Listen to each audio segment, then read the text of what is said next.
Cambodia में रहकर cyber crime अंजाम देने वाला तेलंगाना जगतियाल जिले का नौजवान गिरफ्तार। तेलंगाना के जिले जगतियाल के मेडपल्ली मंडल के गांव से ताल्लुक रखने वाला 26 साल अविनाश, जो बीटेक की तालीम अधूरी छोड़ चुका था, उसको साइबर फ्रॉड के इल्जाम में गिरफ्तार किया गया।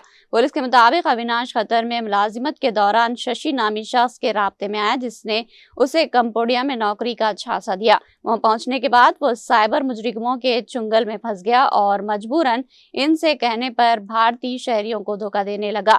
अविनाश लोगों को सरमायाकारी, एपीके फाइल्स, ओटीपी और डिजिटल अरेस्ट के नाम पर डरा धमका कर रकम वसूल करता और इसे मुख्तलिफ फर्जी बैंक खातों में मुंतकिल करता था। बाद में उसने आंध्र प्रदेश और तेलंगाना में एजेंट्स मुकर्रर किए और खुद भी फ्रॉड में सरगर्म हो गया। एजेंट्स को कमीशन देता और बाकी रकम अपने घर वालों को भेजता रहता। सिर्फ 15 दिनों में उसने अपने वालिद को तकरीबन 16 लाख रुपये मुंतकिल किए। एक मुतासरा शख्स की शिकायत पर तफ्तीश के दौरान पुलिस ने एक बैंक खाता विशाखापट्टनम के रिहायशी कृष्णा के नाम पर पाया, जिसे हिरासत में लेकर पूछताछ की गई। इसने धनंजय और शशि के नाम सामने आए, जिन्होंने बताया कि वो सब अविनाश की हिदायत पर काम कर रहे थे।